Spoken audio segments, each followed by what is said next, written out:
This video is brought to you by Play Tracker, the app that tracks your cross-platform game library, achievements, stats, and more. Play Tracker works by connecting to various gaming platforms and combining all your data in one place. It offers a unified cross-platform social experience, advanced game library labeling and sorting, fun challenges and progression system, and stats about games and the types of players who enjoy them. Play Tracker is for all kinds of gamers, like this one. My top tags across all platforms are dating sim and psychological hoarder. I'm sure that says nothing about me as a person. And this one. My mate Captain Toe Jam 96 and I have a lot of games in common. We should tackle some challenges together. And even me! I'm better than all of you. Unite your gaming multiverse with Play Tracker today and join the official Second Wind Guild to unlock exclusive profile decorations by playing games recommended by us, a group of ostensibly professional gamers with allegedly great taste in games. Ooh.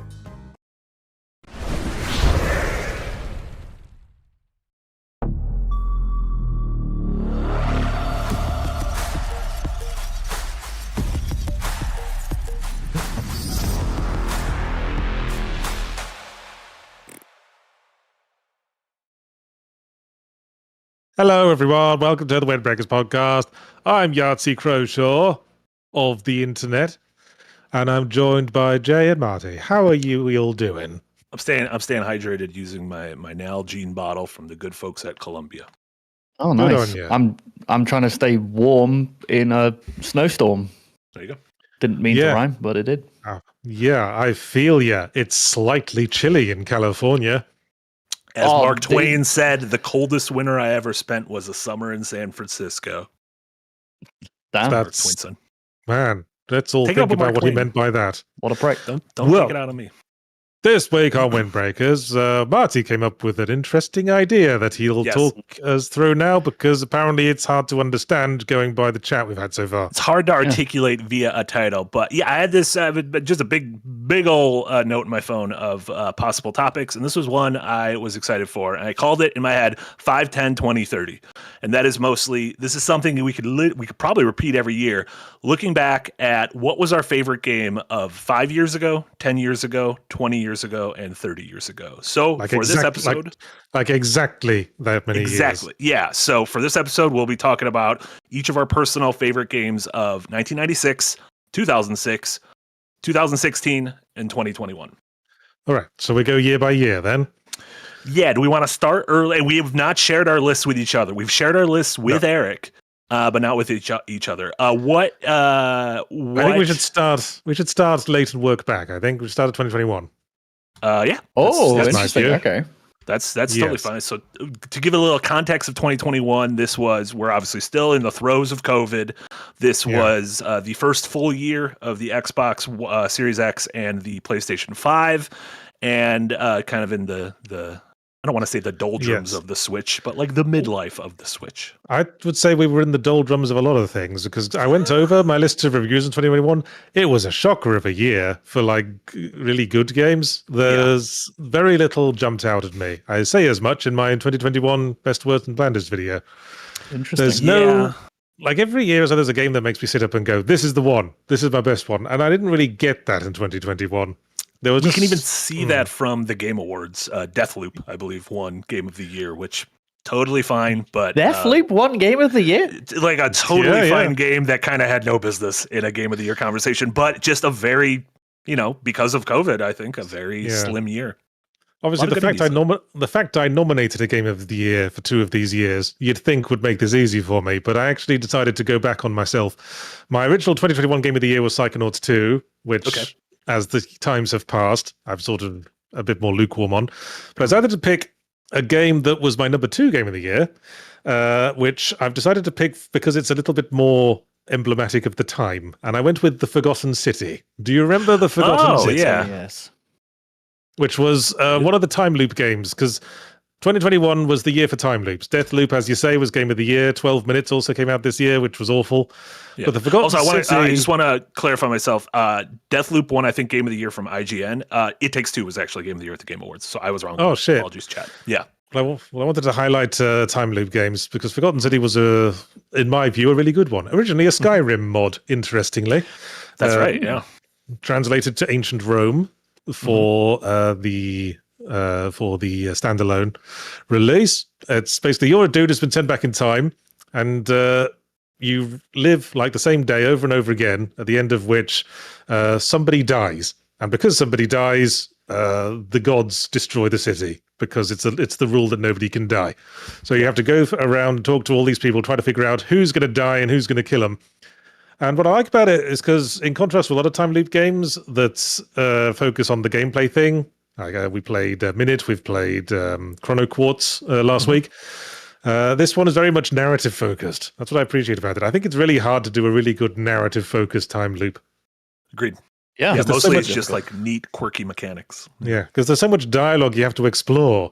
Like after a few runs, you have to have the dialogue reflect the fact that you already know all these people and you've already talked to them. Yeah. And I think it pulls it off surprisingly well. It's a good game. Yeah. Did you play this one, Jay? I have a friend who has religiously been asking me to play this. Yeah, you just released a video on multiple Tiny times Millennium a Games. year, like just constantly going on about it. Not in an annoying way, but in a time that I've been waiting for the right time. Do you know when you have a game that you're just waiting for a time to actually sit down and give it the attention it clearly deserves? And now that's bumping up the list because Yachts is saying so many good things about it as well. Yeah, I'm curious to see what this team does next. Because, like you said, this was like a zhushed up version of a Skyrim mod, and so I'm curious what their next full thing is. Yeah. Jay, what was your pick for 2021? My pick for 2021, I agree with Yachts. It was a bit of a slim year for whatever reason due to COVID or just weird release schedules. But my pick is Disco Elysium. I think what Disco Elysium did with its narrative and how it unfolds and how it, I have an episode on it, but how it gives the illusion to the player that they are affecting meaningful change with every decision they're making. It's the best I've seen of applying that illusion to the game medium, and I think it's fantastic. I think the narrative in it is really, really, really good. And I think it deserves every bit of praise it got. I think it's fantastic. Yeah, Disco Elysium is great. That was on my short list. I aired against it because it in 2021 was like the full edition of Disco Elysium, and that's when it came. Yeah, I didn't want to. I mean, you were in a flow there, so I didn't want to spoil the mood. Oh wait, is it not the right? It is a 2019 game. It's a 2019 game. But the full version came out. It's full version. It's console release. Some of these are weird, especially when we get into earlier games. It's going to be weird because some things came out a year or two separate from the US was it in like Japan. early access in 2019 or something? Not early as that. It came out in 2019 on PC, but then the like definitive version and plus all the consoles and everything. Yeah. I was confused. I mean, I'd have said Disco Elysium if I'd known we could have had Disco Elysium. Yeah, well, wait, I'll change it then. Monster Hunter Rise. All right. Do you like the monsters? That game's fantastic. I love a good monster. It was on Switch. What a game. Came out on PC. What a game. Love that game. Love killing monsters. All right, fair enough. Marty, your turn. My heart wanted me to pick one of two Nintendo games, either Metroid Dread or Bowser's Fury. Somehow I knew Metroid Dread would come up. It would. Good game. Same thing with Bowser's Fury. However, I think still remaining my number one game of 2021, and a game I'm really intrigued to see what the developer Acid Nerve does next, is Death's Door. This was the indie kind of Zelda-like kind of top isometric combat exploration puzzle solving game where you played as a bird in the land of the dead who had to. I did. I remember that. You know, the interesting thing is that when I reviewed Death's Door, I reviewed it as part of a double bill with The Forgotten City. Oh, funny. So they must have came out right around the same time. Death's Door, I think, is great. I think it has some of my favorite top-down Zelda-like combat of any non-Zelda game.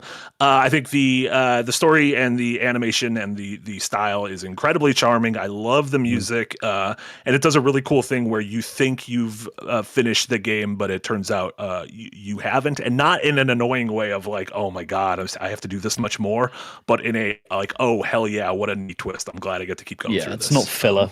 It's no, not filler at all. Yeah. All thriller, no filler. Really enjoy the game. All thriller, no filler. So, yeah, big fan of Death's Door. If folks haven't checked that out. Fantastic game. Yeah. Yeah. Well then, no arguments yet. Let's move on to our next year, 2016. Now there was a lot more stuff came out this year. Yes. This was one of those years in the throes of this was the midway point of the PS4 Xbox One generation, developers firing off on all cylinders. Nintendo, this was a few months before the Switch release, so the doldrums for the Wii U, certainly. Yes, a couple of honorable mentions. The Last Guardian came out in 2016. Yeah, the long awaited Last Guardian came out in 2016.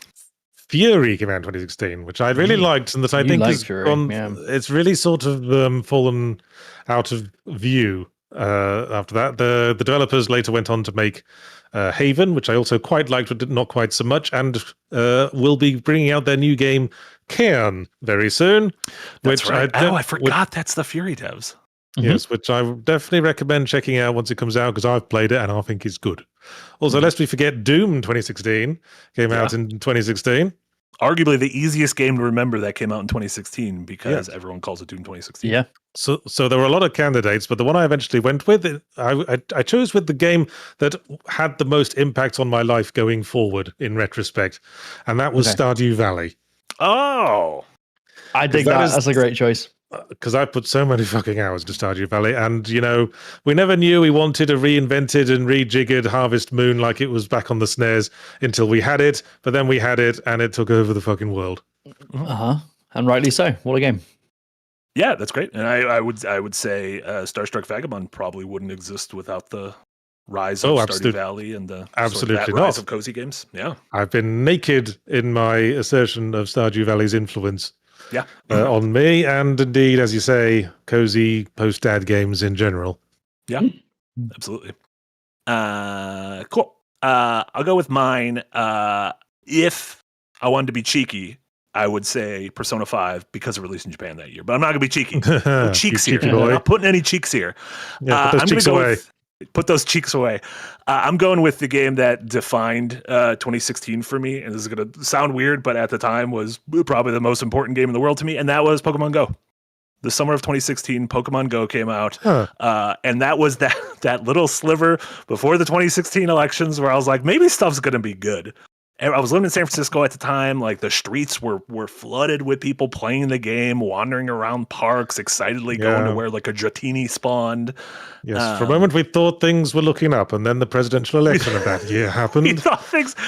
So 2016, great year from like June until the end of October, and then everything went to hell. Yeah, c'est la vie. We were young. Great choices. Yeah. What about you, Jay? Well, mine, I wrote down a few because I was worried you guys might pick the same one, but the top of the list that I have would be The Witcher 3, Wild Hunt. That was 2015. What? Why have I got it in my 2016 list then? Was 2016. Fucking hell. Okay. Oops-a-daisy. You can say Blood and Wine. So that kind of counts. Wait, I need to find other ones so I make sure I mess up the other ones too. I'm checking this one. Overwatch was 2016 and won a lot of Game of the Year awards, including the Game of the Year award at the Achilles.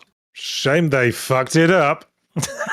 Yeah, right. Because send your mind back. Blizzard were in their heyday. They're doing really well. All those terrible allegations haven't come out. They haven't released some shit World of Warcraft expansions yet, and they revolutionized the hero shooter genre with Overwatch. Like it was a huge deal, and I played an insane amount of Overwatch. I really enjoyed it. Yes, unusually for me, I did play Overwatch for a brief period around when it first came out.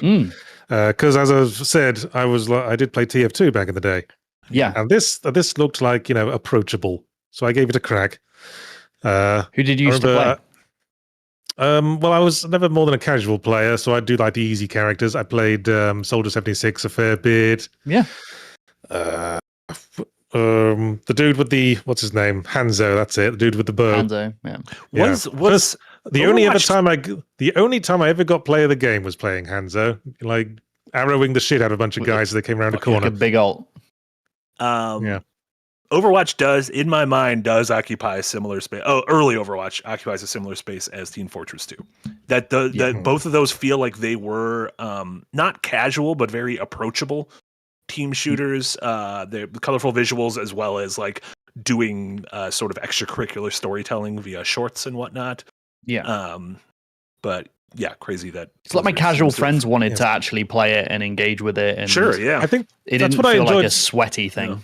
That's what I enjoyed about it because, as I say, I played Soldier 76 and Hanzo, and I think some of the characters are very easy to play as, and other characters are a little more nuanced and like offer a different experience. People who like different sorts of things, and I appreciated that about Overwatch.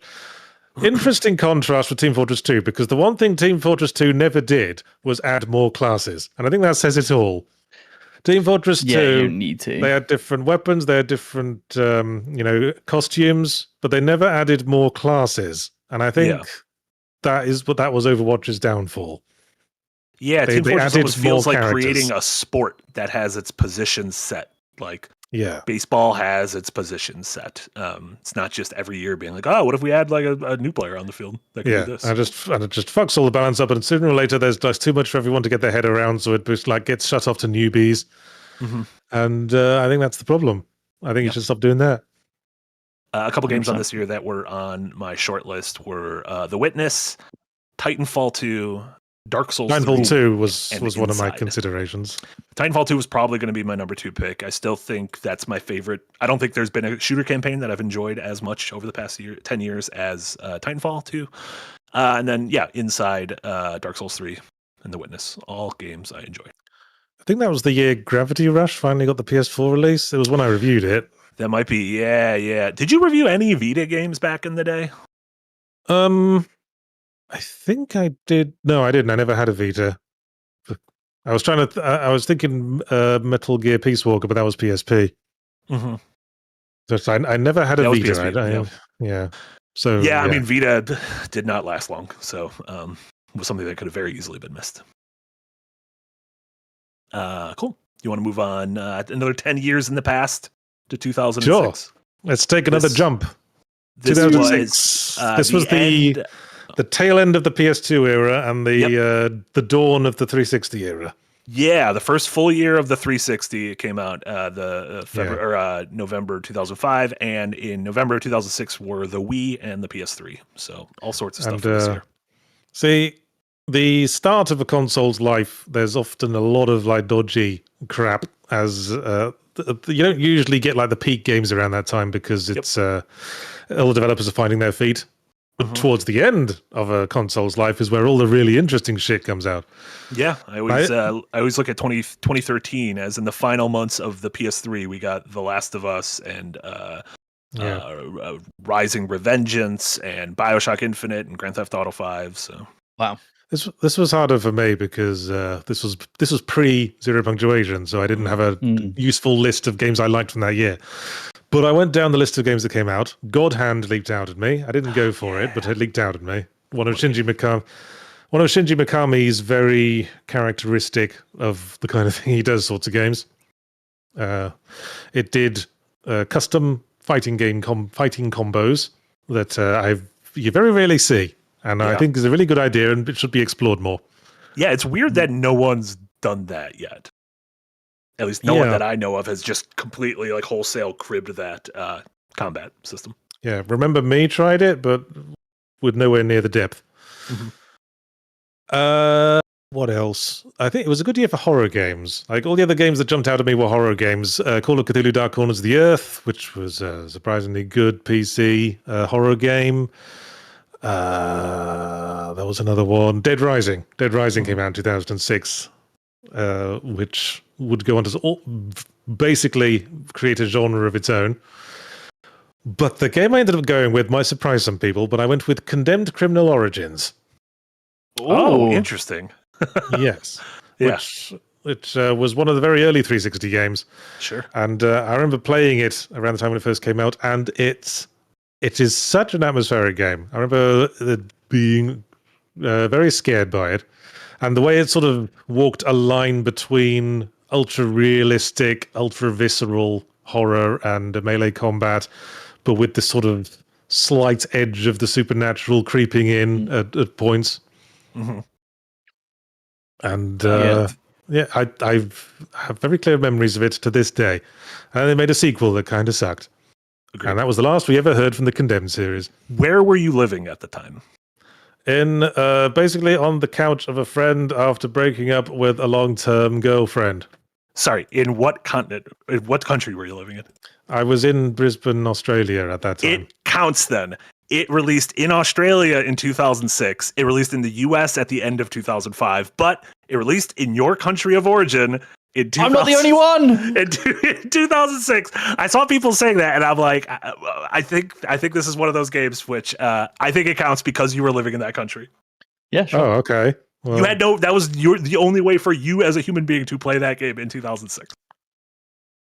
fair enough. Although I was I was going off like the Wikipedia list of games that came out that year. So was Jay, and I mean we all were because I put the Wikipedia links last night, and It's the awards. Wikipedia is sneaky like that because it'll just say The Witcher, and then you have to click into it, and it'll be like, oh, the Blood and Wine edition of The Witcher, and it's like, well, Yeah, it's like, Why oh, we fucking got a done that? big award this year, and I'm like, oh, cool. So it came out that year. No, that's the We just DLC really got liked an it. award. Oh, you motherfucker. Condemned was one of those games that in the I don't know if throughout the entirety of the 360 or early on in the 360, every game had to have a demo. And so I remember getting my 360 at launch and downloading the Condemned demo and being like, this is the greatest looking video game I've ever seen in my life. it's funny to think that if you go back and play it now. Oh yeah, absolutely. Very silly now. Yeah. But it did feel like a massive leap, especially for someone who played, consoles and was tethered to the quality of whatever hardware was there. Felt like a massive leap from the PS3 or PS2 or. I just remember it scaring the shit out of me, and it was the fear, not like the abstract fear of being in Silent Hill, the fear of being in a dark house and there's a very angry, drug-addicted man who's coming up the stairs with a big piece of pipe he's going to brain you to death with. Yeah, in the realm of survival horror games at the time, it felt like the most plausible scenario. Like, I don't think dogs are ever going to jump through a window and chase me, or a pyramid head's going to chase me, but like a man with a 2x4 could chase me through a dark room. It was the first game that did melee combat really well in first person. It had such a good weight to it. Yeah. You'd swing a piece of wood and teeth would fly across the screen. Oh, it was great. Yeah. Yeah. My cousin used to play that when I used to go visit him when I was younger, and it used to scare the shit out of me just watching it. Like it was a lot. It was one of the first video games where I got to see like hyper violence, like, or as a kid I viewed it as hyper violence. Sure. Like I was like, this is intense. But I'm sure if I went back nowadays, it's like, okay, absolutely, we're swinging some pipes. Jay, I believe you and I probably our go-to for 2006 was the same game. Do you want to choose it, or do you want me to choose it? Say the both at the we same can time. both choose it as well. Yeah, well, let's do it at the same time. Let's go and go. All right. 3, 2, 1, go. Okami. There's my wolf. Oh. I got my wolf, and I got my copies of the game. Yeah, as I say, late stage PS2. I just replayed Okami a few weeks ago, and I think the game still holds up wonderfully. I played through it all the way through once, and I remember really liking it. And I went back to replay it one time, and I remembered this game has such a slow start. It has an incredibly slow start. I think when Jay and I streamed the opening 2 hours, we just got out of a tutorial village. Barely got through the tutorial. And it also has a thing of a lot of its kind of cutscene exposition dumps don't allow you to fast forward the dialogue. Yes, so you are I at hate the that. mercy of very slow moving text. There's not even voices, just very slow moving text. Which they didn't even clean up in that HD release, which I think is it's got horrible gibbering noises in place of voices. Yeah. Yeah, little fucking Muppets. I love it. All that aside, though, I think this game is visually stunning. I love the kind of themes of communing with nature and bringing life back to a corrupted world. I think the characters are charming as all hell, and I really like the kind of the combat in the Zelda-like dungeons where you get these new abilities where you're literally drawing on the earth to use various heavenly powers to engage in combat and solve puzzles. It was also one of the first games for me that I thought it was coming to a close, and I was thinking, this is a really good game. I'm really glad I played this. And then you defeat the big bad, and it's like, oh no, there's a new threat, and we're gonna go again. I'm thinking, oh, there's another boss fight. But no, there's another 20 hours of game. No, there's like 3/4 of game left after that. Yeah, and there's then like literally it ends again, and feels like another 3 game full games. starts. It's like each act feels like the end of the game. It's crazy. Yeah, Such a great game. I love it. Remember when games used to be long because there was enough space on the disc for all the graphics? Or also long because they want to tell a story rather than long because they're padding it because saying 100 hours plus on the back of the box sells more copies. Yeah, then you just like pad out the same dungeon so it goes on for 6 hours. Jay, if you weren't going to say Okami, do you have one from 2006? Yes. I do, and mine would be Final Fantasy 12. Also talking about late PS2 games. Final Fantasy 12, I think, is one of the most underrated of the Final Fantasy games. I love its art style, love its world, and I absolutely adore its Gambit battle system that has you doing all the prep work beforehand, and then it's kind of like setting up a bunch of dominoes, and assuming you've set up the correct dominoes, each battle feels like you're tipping the first one over and watching it unfold. That's fun. Which I think is really cool. And again, this was one that came out in the US and Japan in 2006, came out in Australia in 2007, and Europe in 2007 as well. So you can pick that one next year. So I can pick that one next year. Okay. Yeah, exactly. Jay, did you any other from 2006? My 2006 alternate choice would be Elder Scrolls Oblivion.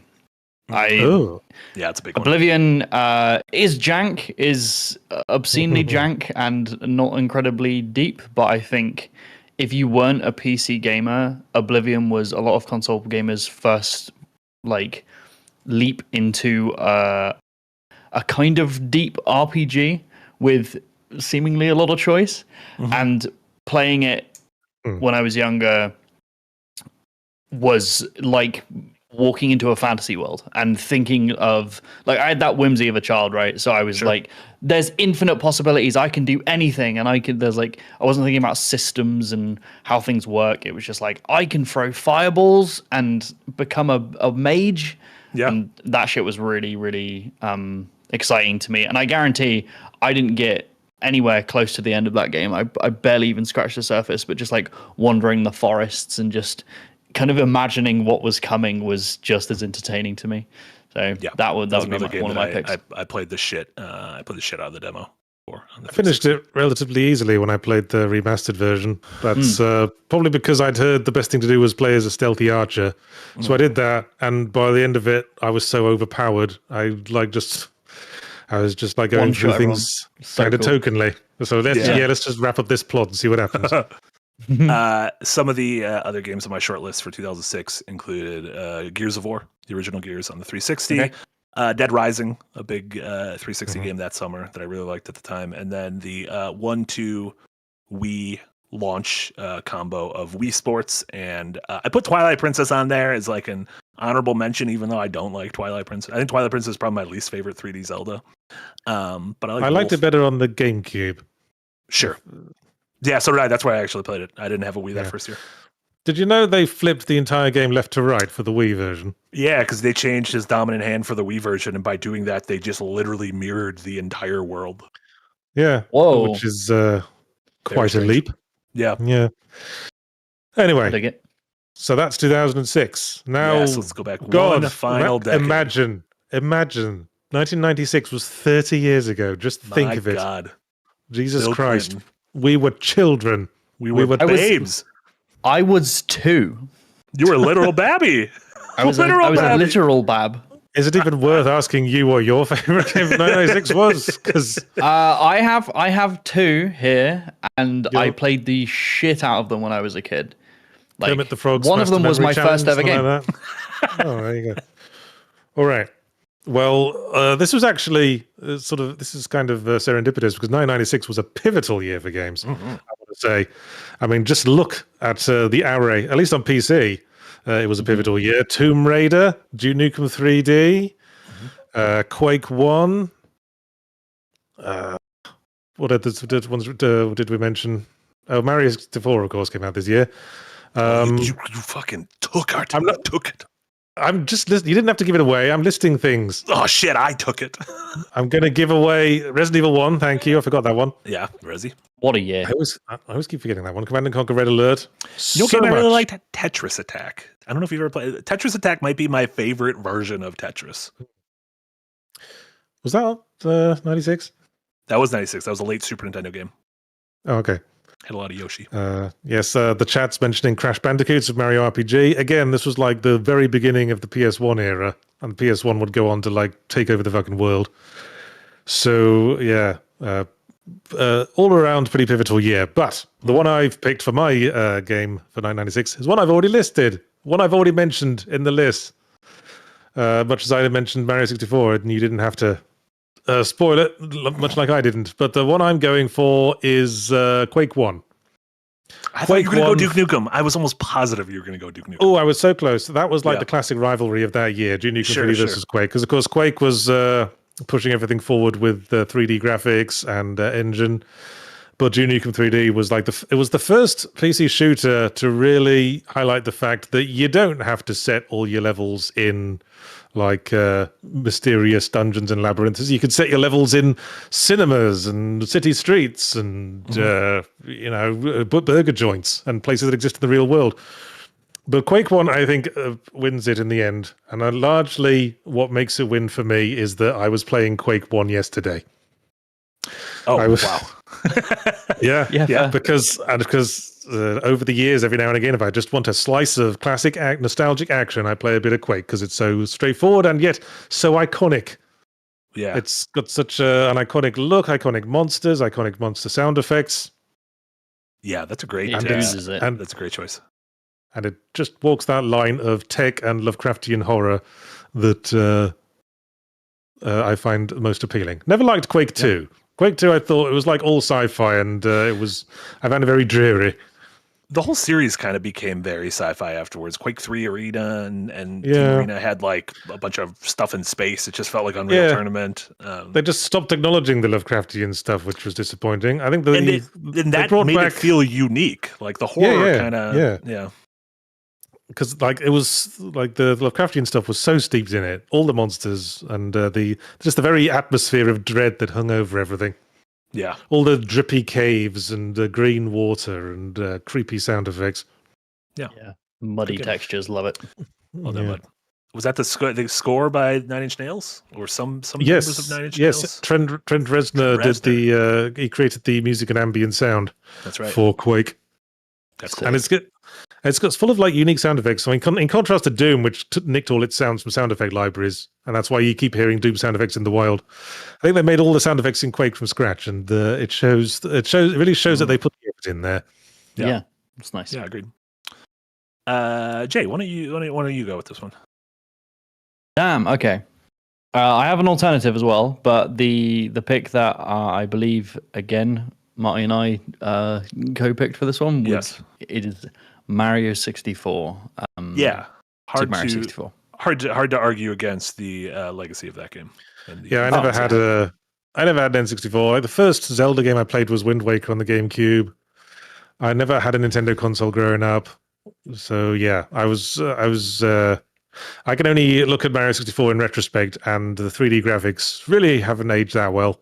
Oh man, it's gorgeous. It's all very, but it's also boxy and I love it. I played a mod. I played a multiplayer mod of it recently, but it'd been upscaled into 4K. But it had all the muddy textures and the boxiness, and I find it so.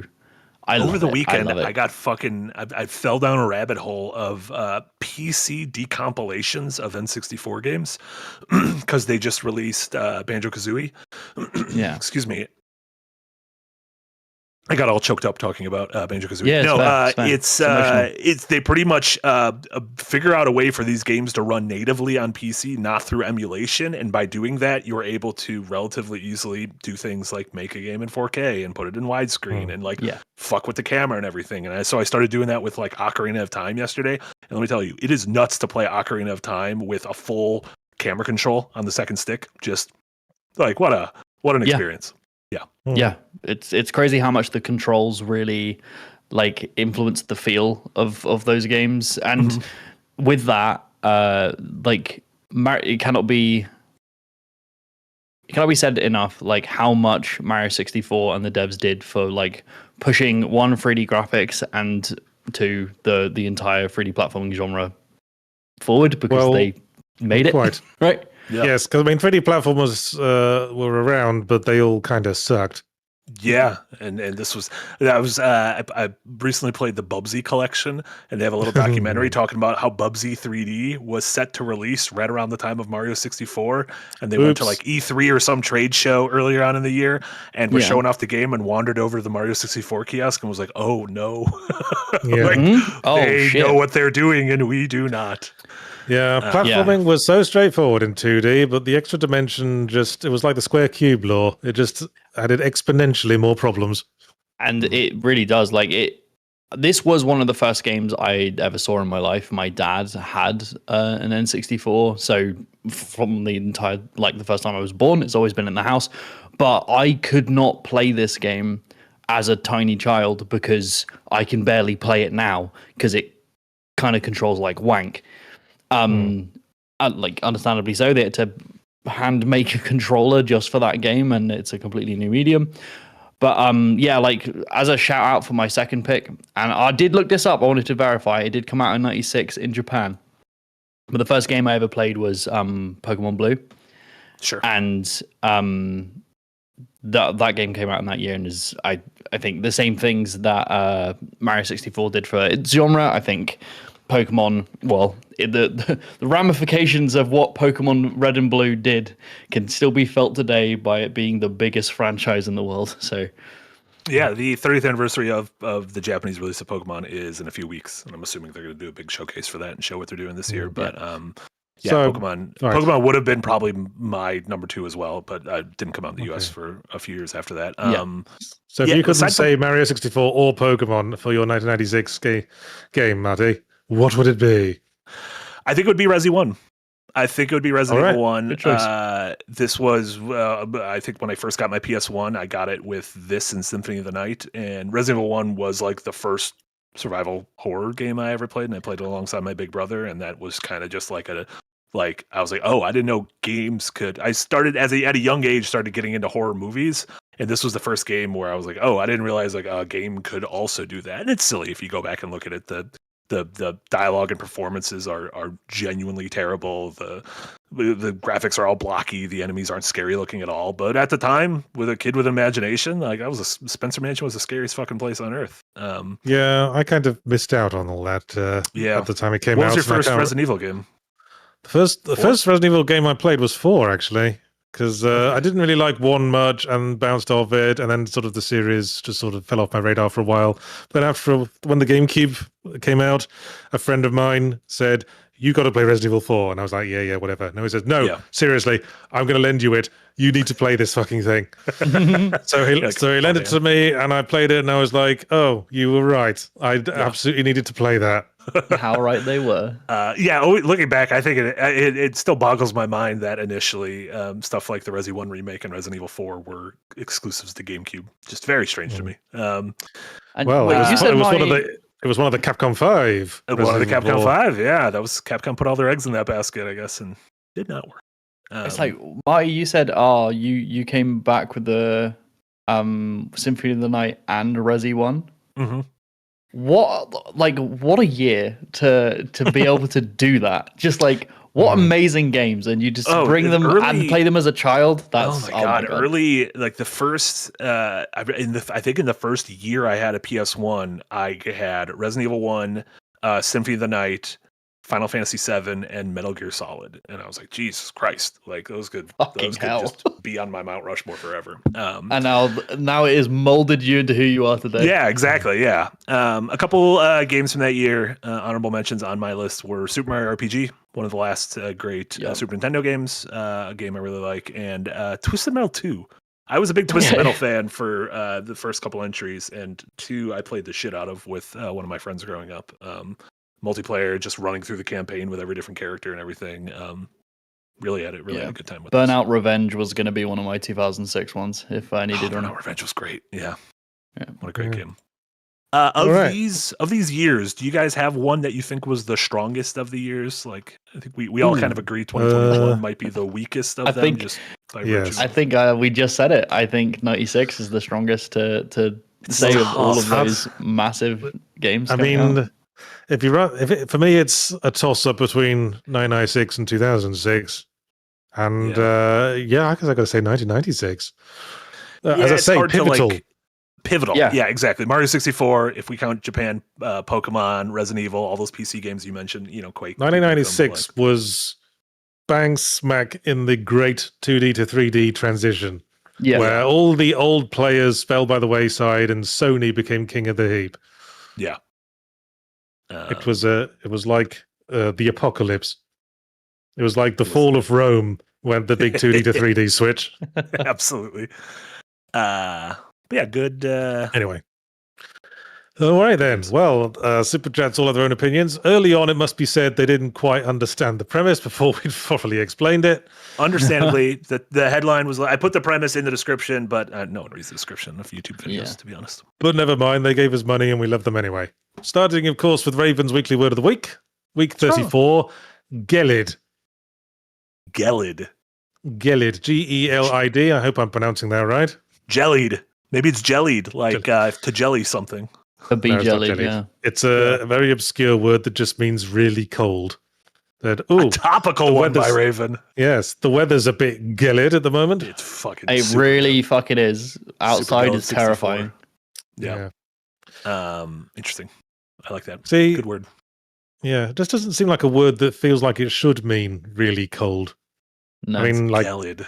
Yeah. I mean, chilly, freezing. Brass monkeys weather. That'll they've got that bite, that kind of wobble. Brass monkey weather. Yes, the full phrase is, it's cold enough to freeze the bollocks off a brass monkey. That's good. I like it. And that's why that's why British people say brass monkeys, to mean very cold. That funky monkey. Anyway, Sinos the Hedgehog gives $2 and says, my number one fave, Psychonauts for humor and upgrade system. Well, I'm not sure what year that was, but it wasn't any of the years we said. Psychonauts 2 was one of the years. But yeah, yes, but we've been victim of our confusing titles. And then Inverse Skies gives $2.99. Inverse Skies, it must be said, almost gets there. Super Mario RPG, Twilight Princess, FF15, and then Hades. Unfortunately, Hades was 2020, but thanks for playing. Yes, but we appreciate that. That might have been one of those. That might have been one of those classic look at Wikipedia and they had it in 2021 because it came to like Xbox in 2021 or something. I nearly picked it for that exact reason, and I'm glad I didn't, so I could make that mistake with a different game. Now I feel bad because I was the one who gave the Wikipedia links out. Don't feel bad for providing information and me not reading it correctly. It's not your fault. Listen, if Battle Masters today taught us anything, I think the staff at large is not great. They're very go-getters, but when it comes to the small details, we tend to stumble. Well, no, half of them are dyslexic, it turns out.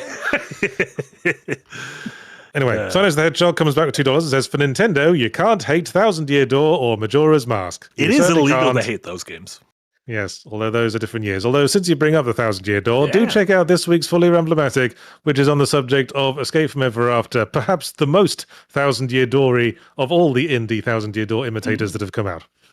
Might as well call it 1001 Doors, and which kind of works. Isn't 1001 kind of a story that could exist in 1001 Nights, the 1001 Nights by Scheherazade and all that. That the 1001 Nights has an author? No, that's the main character of the 1001 Nights. Gotcha. I mean, I assume think the author. I'm not sure if this ever had a credited author. There was there was a famous English explorer who did the English translation, who's usually credited. Gotcha. I think it's more sort of Brothers Grimm situation. It's like a collation of stories from the time. Oh, sure enough. It doesn't have like a Homer who's credited with being the author. Well, I'm sure the chat will correct me. Thanks, chat. But yeah, like the famously 1001 Nights is like has the framing device that its stories being said by the lady who married the Sultan to make sure the Sultan doesn't murder her in the morning. Because good and the lady's name was Scheherazade. Fun fact. That is a fun name. Anyway, Sovereign46 gives €5. Says probably pretty boring picks, but mine are RE1, Dark Messiah, Dishonored 2, and a tie between Ratchet and Clank, Rift Apart, and Resident Evil 8. Yeah, some good ones there. Dishonored 2, that was a great one in 2016 that we neglected to mention. And then, Ratchet and Clank Rift Apart, a game I enjoyed in the time and have not thought about in the last 5 years. No, funny that. And same Resi 8, I enjoyed in the time, haven't replayed it since, but am going to be replaying it soon. I finished Resident Evil 6 in my Resident Evil replay. Let me tell you guys, Resident Evil 6, just real dog water game. Just real. I know. I was down on RE8. I was down on RE8 at the time. It was in my bland list, and I think it's a game of hits and misses for me. Sure. Like the Dollhouse, great, perfect, no notes. Like the whole fucking factory section with the Heisenberg dude. Yeah, that's legitimately what in my replay I'm dreading the going back to that factory because I remember in the game how is this taking so long? Yeah. Yeah. And Lance the Hyena gives 35 Zaras. Says, of course, my favorite game from just 10 years ago was Jack and Daxter. Wait, that's how old? Turns to dust. Yeah, this exercise is good at sort of coming face to face with your own mortality as well. Yeah, I feel it. No, man, I feel it. I was 13 in 1996. I was 10. Oh God, I'm so old. That's I was in high school. That difference. I was in high school. You would have been in middle school. I think I was in elementary school at 10. That might have been whatever you grade. call it. Yeah. I was in diapers. Yes, we know. But you were also 17. I was also trying to play Mario 64, mate. Yes, Shitting myself. Tiny baby. Shit myself every time that eel came out. Oh my god. If I could even get there. Oh, sure. Impossible. Hjorth87 gives 50 Danish kroner, says, I have very fond memories of playing Red Alert with my friend Stuart back in the 90s. And TW Medieval 2, 2006. What's Total TW War. mean? Total War Medieval 2? Oh, yeah, Total War. Sorry. Total War. Maybe. I should have remembered that. My brain farted. Also, an evergreen, stay safe. Thank you, Hjorth87. Big shout out to your friend Stuart. I was about to say, Stuart, new friend of the show. Unless Stuart ended up growing up and doing something bad, in which case he shouldn't be a friend of the show. Yeah. Yes, Stuart joined ICE, I'm afraid. Oh, no, not a friend of the show. Probably Big shout out unless he's like a turbo nonce or something. Yeah. Although they were Danish, apparently. Yes, they immigrated and then joined ICE. Tsunami Dusha gives $20 and says nothing. Yeah, I'm just glossing over it now. Douche. And then Thomas the Hedgehog comes back with $2 and says, Crash Bandicoot 1's not too hard if you ignore gems. Who doesn't ignore gems, though? That's how you get the golden ending. The ending without the gems sucks.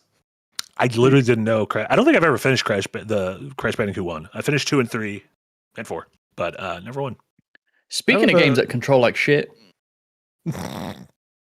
It was okay for a 3D platformer, mainly because it was largely you mainly moved along a two-dimensional axis for most of it.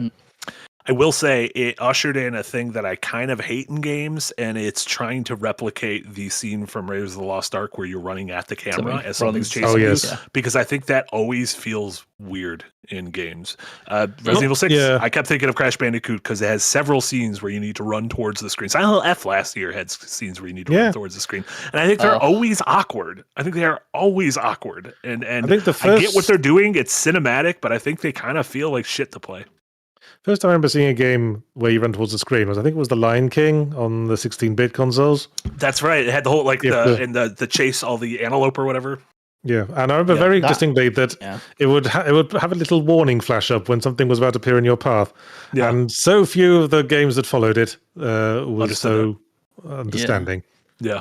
The awkwardness you felt there Marty is also what me and Yachts described, with Astrobot when you have to blow into the controller, that kind of like disconnect.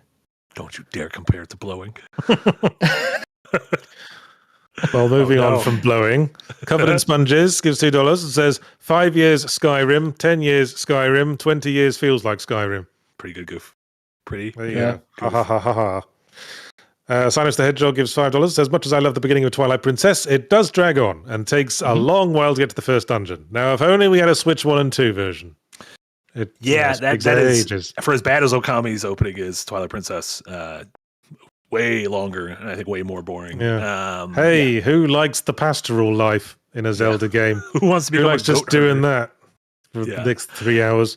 How do we think Twilight Princess's visuals have aged? We talked about Okami as having aged gracefully in the visual department. Well, Twilight Princess is sort of the figurehead of the Brown era. Sure. Yeah. That's one of the commanders of the Brown era. Hey, remember how everything had brown and bloom? Even Zelda, even lovely, happy, clappy, colourful Zelda, who'd just come off like the success of Wind Waker, had a tragic brown era. Yeah. I don't know if it's nostalgia, because I really, really loved Twilight Princess when I was younger. The brown and bloom, when I see it, I get like nostalgic for it, and I'm like, I can feel the weight of a Wii controller in my hand when I see it. I 100% think it is an age thing, and I do not mean that pejoratively. I mean, if you were kind of young when Twilight Princess came out, and this was kind of one of your defining adventure Zelda games, I think it sticks with you.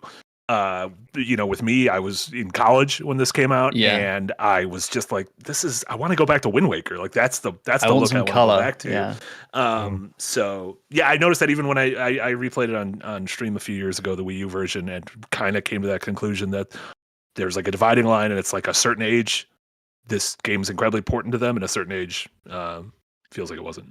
Even now, Wind Waker feels timeless. I mean, I think of it as being of a spirit that's still more recent than Twilight Princess.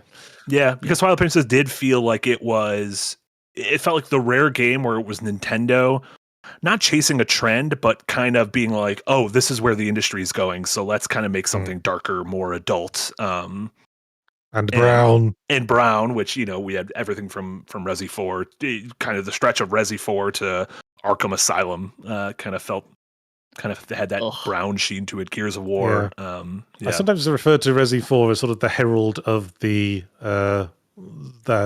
upcoming generation of consoles, because it was like PS2 and GameCube originally, but it was like the herald of the brown era. Yeah. The brown herald. Brown zone. Yeah. Doran Grossman Naples gives $5. Says, thinking back to early Overwatch hurts. It's like remembering good times with an old friend who now keeps trying to sell you on a pyramid scheme. Yeah. Well put. Yeah, I mean, I saw Blizzard just announced 4 separate showcases over the course of a few weeks, and each one like the future of blank franchise, and it was like Overwatch, World of Warcraft, Diablo, something else. And I am just curious if a company like Blizzard or a company like Ubisoft or someone that, at one point was kind of like the top of the mountain and has since had their reputation buried in the deep sea, through the mud, if they can ever kind of come back from that. You've seen some of that, like it felt like right after Cyberpunk launched, everyone wanted to, was ready with their pikes for CD Projekt Red. I mean, I was writing about when I did a semi-ram on gaming traditions. I referred to the practice of saying "press F to pay respects" in reference to that god awful bit in Advanced Warfare, and it made me realize Call of Duty is never coming back, because Call of Duty is never living that down. Whatever Call of Duty does, it will always be the franchise that did press F to not die and press F to pay respects. And I think Ubisoft and Blizzard are in that situation. They are never coming back because everyone will always remember them as the shithouse dudes. So they might as well just break up and all individually go off to form indie companies, if you ask me. Are there examples, like Nintendo came back from the Wii U? But Nintendo always had like the benefit of nostalgia. Sure. And the Wii U, the games that did come out for it, the exclusives people seem to really like. It's just very few of them actually came out. Yeah, I don't know. Yeah, I think like for Blizzard, as someone who was quite literally playing World of Warcraft before we got on this chat, I think the public opinion of Blizzard has obviously really, really gone down, and deservedly so. And for a long while, within the individual hardcore fans, the opinion of Blizzard had gone down dramatically. But I think, especially with WoW, they are starting to come back. Their string of recent expansions have been extremely good. The content innovations have been really good. So like the people who are playing WoW, I think it is like a bit of a resurgence and stuff like that. But for the wider audience outside, it's still kind of gross and they don't want to touch it. For me, the essence of being like a quote-unquote good developer is being fresh and free of baggage. And you don't get to that stage by loading on more baggage, even if it is good baggage. Yeah. Yeah. So anyway, yes. Yeah. Sinus the Hedgehog comes back with $2 and says, Lil Bro and I played Lego Star Wars 2 all the time. That was a 2006 game. Oh, there you go. I played quite a bit of those early Lego games as well. Yeah, they're great. And then Fist Up Inner gives $5 and says 2006 had Guitar Hero 2. That was something I considered, actually, Guitar Hero 2. And Kingdom Hearts 2, which was great, but also Sonic 06, Wick Sus. 96 Borders Diablo 1. I had to play at a friend's house. Another pivotal game we forgot to mention. Oh, yeah. Massively pivotal game, yeah. Speaking of Blizzard. Yeah. But yeah, Guitar Hero 2 was like the first Guitar Hero I played, and I like played the shit out of that. That's probably why I eventually became expert level on Guitar Hero. Yeah. Shame how that whole subgenre ended up. In your mind, when was the apex of the musical instrument genre? Rock Band? Ooh. Rock Band 2? Yeah. Well, Rock Band sort of slipped me by because the release in Australia was so completely fucking botched. Oh, okay. Gotcha. Was it like really expensive, or did they just not have the instruments? Or it was really expensive, and they delayed it for like 2 years. It was really dumb. Yeah. No, I think the formula was sort of already getting old by the time they added the plastic drum kits and the voice thing. I think the Guitar Hero, Guitar Hero 2 might well have been the peak. Yeah. Guitar Hero 3 maybe, but it was adding a lot of baggage even then. Yeah. 2 was the one. Yeah. Guitar Hero 2 felt like it was one of those, it does everything the first game does, but with a little more polish and a bigger library. But it still didn't get too shaggy and didn't have too many dangling threads. 2 was the one that ended with Freebird. That was officially the point where the entire genre should have stopped. Sure. Yeah, that's I take it all back. It peaked with the DS game where you had to put a little connector into the GPA slot. What a I remember being at family events playing that in the corner like a little fucking like a little goblin. Yeah. I'm playing that because so much like modern like indie rock does the whole monkey wrench thing.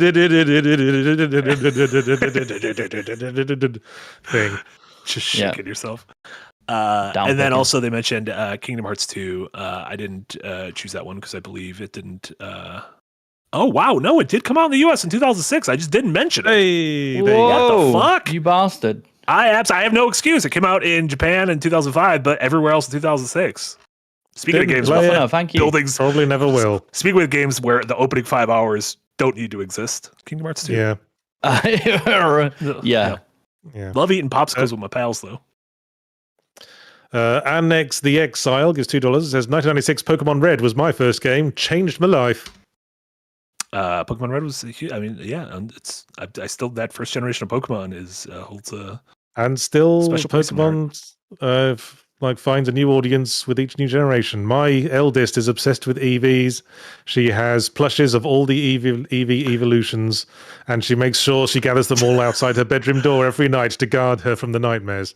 Yes. That's incredibly cute. B, she should see Jay's endgame team of every Pokemon game. In every single Pokemon game, I do nothing but hunt EVs and get a full team of evolutions. I mean, you might as well, because it's just about covering all the bases. Pokemon, Jay was and playing, it's really nice that they're all together. And Jay Jack said we were ZA when we were in Milwaukee, and Jay was playing it on like Jack's TV and everything. And I walked in and I saw his team of all EVs, and I'm like, "What the fuck is going on here?" Then Jack came in and we were sat down and he was watching, and Jack just turned to me and he said, "Jay, I hate how you play games." And I was like, because I think Jack thinks I'm trying to optimize to just have everything and be like the big team. I just like how the evolutions look, and I like how they're all of one, like the same. Like they look the same. I just like it aesthetically. It looks like members of like a sports team, like while wearing the I just like it. And I can do it in nearly every single game. And it's like, okay, that's my challenge. When I get in a new Pokemon, I just try to do that as soon as possible. It's not about winning. It's just because they look cool. Of course. I like choosing a big guy, a little guy. I like a wet guy. I like a dry guy. Oh, you gonna be my wet boy. I like covering all my here. bases. Give this ball. I just go with whatever works, but maybe I'm playing it wrong. There you go. Yeah. Anyway, Blistered Soul gives 199 and says, ooh, quite a contrarian list here. Returnal, Firewatch, Cars, and Pilot Wing 64. Interesting.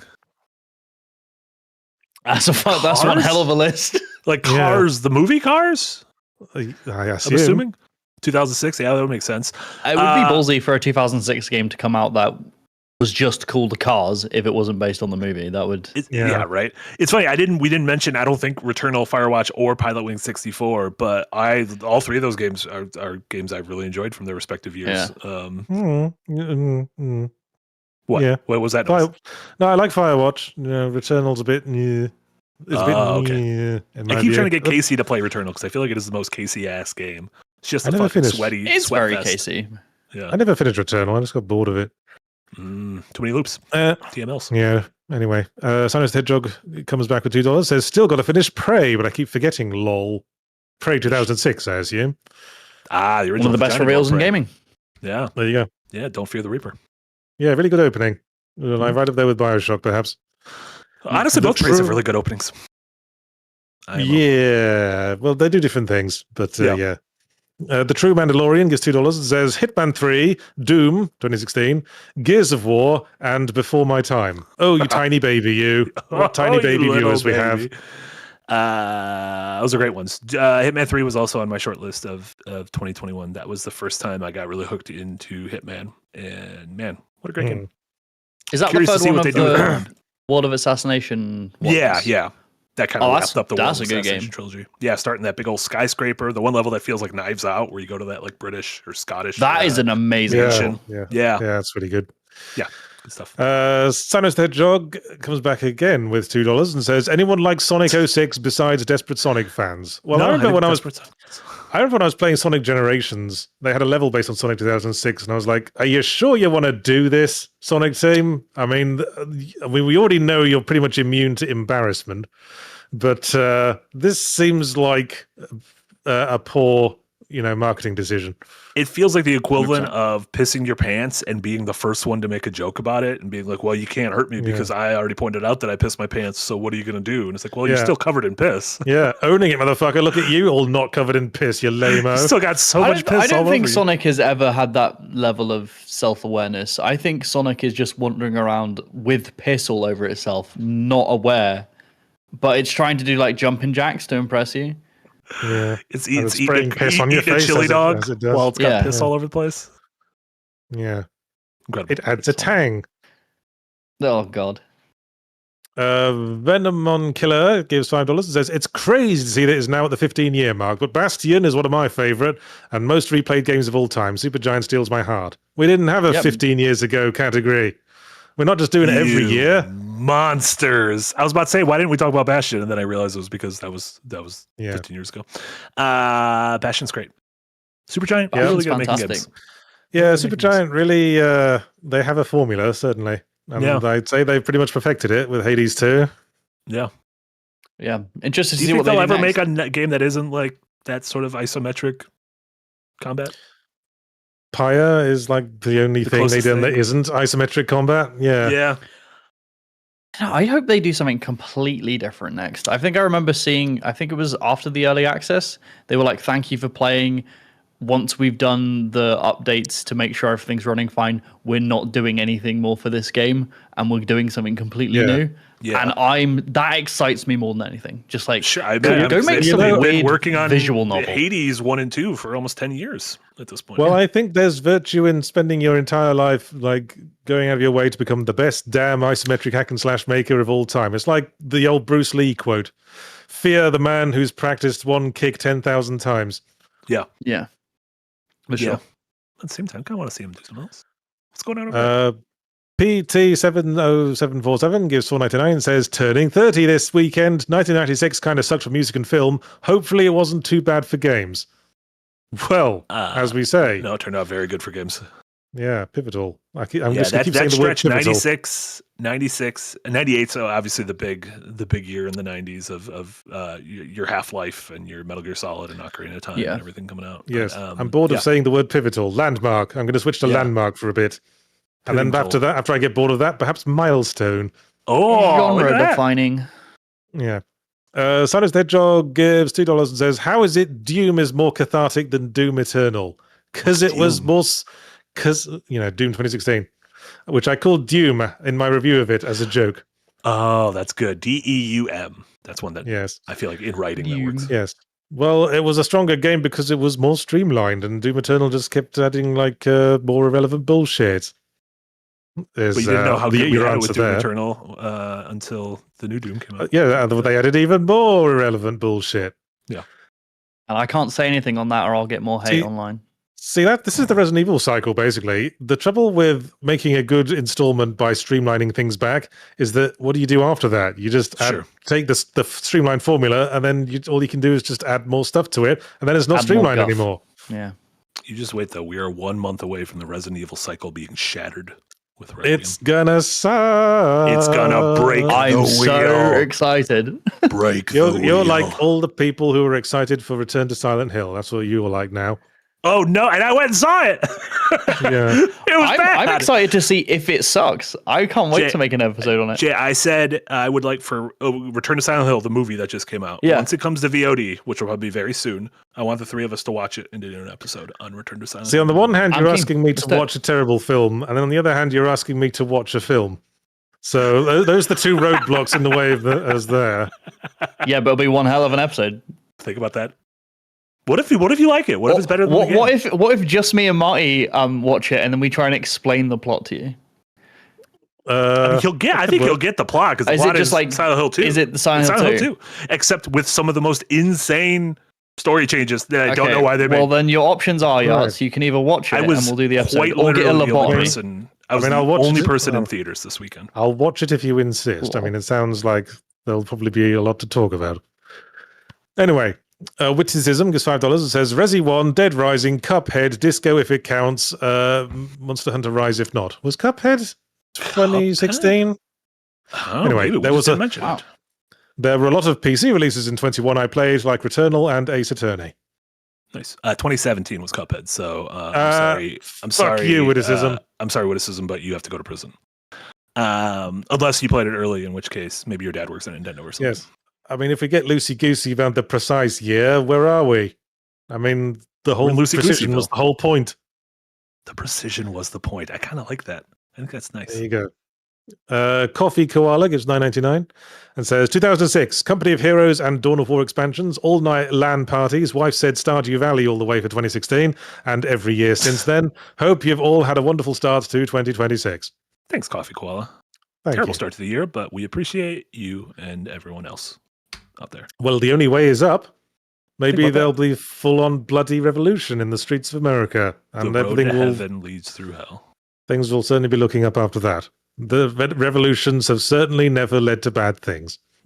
What could possibly go wrong? Yes. Venom on Killer, a member for 25 months in the Green Gang, says, just using my free month I never use. Baba Babooey. Baba booey, baba booey. 25 months. Yeah. Thanks so much. Not to hang or anything, but I think Americans have a sort of unrealistic expectation of revolutions because their one went all right. Sure. I mean, most think times, most revolutions end up like the Russian Revolution, like a charismatic figure like Stalin gets in control, and then the whole country goes to hell. Sure. You also have to be willing to completely upend any sort of comfort you have in actual life, which is very difficult for anyone, Most to do, people. myself included. Basically, Yeah. Basically, yeah. Yep. But if it comes to the point where you might get shot by the feds if you leave the house, that's probably about the time that you're going to have to get out of your comfort zone anyway. Yep. Agreed. Or just be tugged right out of your comfort zone. Yeah. SP Rocks gives $5 and says, just giving a shout out to Elite Beat Agents from 2006. More people need to know about this banger gem. Well, the only one I played was the Japanese one, Osu Tatakai Uenden, on which Elite You've never Beat even Agents played was the based. US one? I didn't actually know that. I never played the original. I think someone like sent us an import copy of Osu Tatakai Uenden Whoa. for. I found it funnier just because like the Japanese cultural distance made a lot of things seem nonsensical. Yeah. And I'm assuming in the Japanese version, I haven't played the Japanese one. Is it all Japanese songs? Because the US one has like David Bowie and I think Madonna and Cyndi Lauper. Yeah. Yes, it's all Japanese songs. Nice. Great game.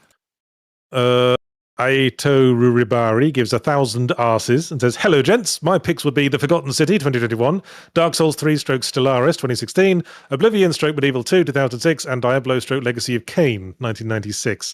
Gets harder the further you go back in time. Wonder what that says about the industry." Sure. Well, there you go. Yeah. And then he gives us another 2,000 arses and says, "Off topic, I'm glad to see the return of Battle Masters. Seems you really enjoy making it, and it shows. Also, it's good in the new episode you got rid of the sweaties, open brackets, Jamate, close brackets, so the rest can have some fun. Still hoping to see you all in the next episodes." If you didn't check it out, check out the new episode of Battle Masters that went up this morning. It's a rejiggered format. We basically ripped off Taskmaster because that's the thing everyone likes. It's fine. We can steal things. Yeah, stealing things is fun. But stealing's fun. It's Taskmaster, but with video games. Yep. I think that's enough innovation to justify itself. Agreed. Anyway, Witticism gives $2 and says, "Oh, Cuphead was 2017. Whoops, Doom then. $2 of shame. Thank you." You're all good, bud. Shame. Thank you, though. Shame. And then Dr. Theo, member for 24 months in the tip jar, and that's the end of Super Chats. Oh, thank you. So, thank you for this nostalgic trip through the years. A couple people in chat mentioned 1986, and I went back, and I just literally can't find a game from 1986 that actually counts for this because a bunch of them came out in Japan, but then came out a year later. I just obviously pretty much had to go back and play some of these games, but stuff like Zelda and Metroid didn't come out in the US until 87. But there you go. I don't have anything. Yeah, man. Rip. One more super chat. Playing with Mikhail gives 199 and says, "Yarts, why is Snowboard Kids 2 the greatest game?" I don't know. I haven't played that shit. I loved Snowboard Kids 2 for the N64. An excellent kind of arcade downhill racer battle game. Right, you are. Absolutely. Whatever happened to snowboarding games? Yeah, we were talking about that. It felt like that was such a big thing at the time. Yeah, we were getting mini games in Final Fantasy VII. We had Cool Borders, SSX. Yeah, I think the most recent sort of thing of that ilk was Steep, the Ubisoft game. Steep, yeah. Was that the one? There was also the one that was like kind of like not an MMO, but like almost sort of a bunch of people playing at the same time. That might have actually been Steep. That might have been Steep. Yeah. There you go. Huh. Can't just do one thing anymore. Yeah. It can't. It's got to be an open world snowboarding game with online elements and all that shit. And another one last super chat. Geldon Yetage gives $5 and says, 2021 Deathloop, 2016 Final Fantasy 15, 2006 Neverwinter Nights 2, 1996 Masters of Orion 2. Okay. What is Masters of Orion? I assume that's sweaty. Sweaty PC. I'm not sure. I think it's like a strategy thing. It's a 4X turn-based strategy game. All right, heard enough. Looks all sorts of sweaties. Yeah, Civilization, but in space. All right, well, let's wrap things up. Thanks for listening to the Windbreaker podcast. Hope you enjoyed getting all up and wet and nostalgic with us. Don't forget, content is up all week here on Second Wind. Well, the new Battle Masters came out today, as I said. I'm not in it, but it's probably still good. But if you are only interested in stuff that I'm in, fully Ramblematic this week on the subject of Escape from Ever After, which is a new indie game mentioned earlier that takes its cues from Paper Mario 1000 Year Door, and semi-Ramblematic on Thursday, and Yahtzee Tries on Wednesday afternoon, of course, my stream. And if you haven't checked it out, the Yahtzee Tries compilation video for the last 2 weeks came out last Sunday. You can watch that right now. You don't have to wait. It's up there. Nothing's stopping you. Don't you dare wait. Or you could be boring and hang around here listening to the stuff these jackoffs have made. And have we been jacking? Jay, what have you been jacking on? Well, videos. That I've made, not 2 videos. Yes, videos. I've made videos. We do that. That's our We've done videos and I've made them. Designed of. There was one last week and there will be one next week. It will be on what happens when a crafting system fucking hates you. Oh no! And why I love that. It's really, really cool. Was there a specific game that sort of caused this, or just are you looking? Yes, Path of Exile 2. I think it has one of the best crafting systems ever made, but it's largely the video is largely about the idea of friction in games and how that creates fun. Nice. So yeah, that DevHeads was last week, and other fun things. I think that's it for me until next week. I'm looking forward to that Silent Hill movie episode. So you got bugger all this week, man. Why do we even keep you around? Because I'm making videos, and I'll probably be on the Artsy Tries with you on Wednesday. Well, let's not. I hope you try something chickens. good. I hope you try something good. Let's not count the chickens unless it's to give me shit. Lovely. Should be normal schedule the rest of the week. We got Hidden Gems, Hot Money Energy later this evening, normal time. Full crew is back. This is gonna be the first Jess-led one, playing the Crimson Diamond. So Jess will be handling the stream on that. We got to rewind normal time tomorrow, new backdrop tomorrow. We'll have Casey and I in our Wednesday night slot. We're actually going to be checking out the first 2 hours, I believe, of Code Vein 2 is coming out this week. The deluxe edition is going to have early access, so we're going to check that out. I have no idea. I actually literally did not play the first Code Vein, so I don't know anything about this series. Well, first question, do you like Dark Souls? Second question, do you like anime titties? Do I like anime titties? There's only one thing I like better than Dark Souls, my friend. Should I say two things? It's the anime titties. That made me sound like some sort of a pervert. And then normal stuff the rest of the week. And I should have a video going up soon that Jess did an incredible job of producing on a little bit on the new game Big Hops, but mostly arguing why frogs make for the best animal to play as in video games. Unless it's Star Fox. Then you need to die. That little slippy toad needs to fuck right off. Yeah. All right. All right. Well, let's call it a podcast then. End on a high note. That's what I say. Bye, everyone. Bye.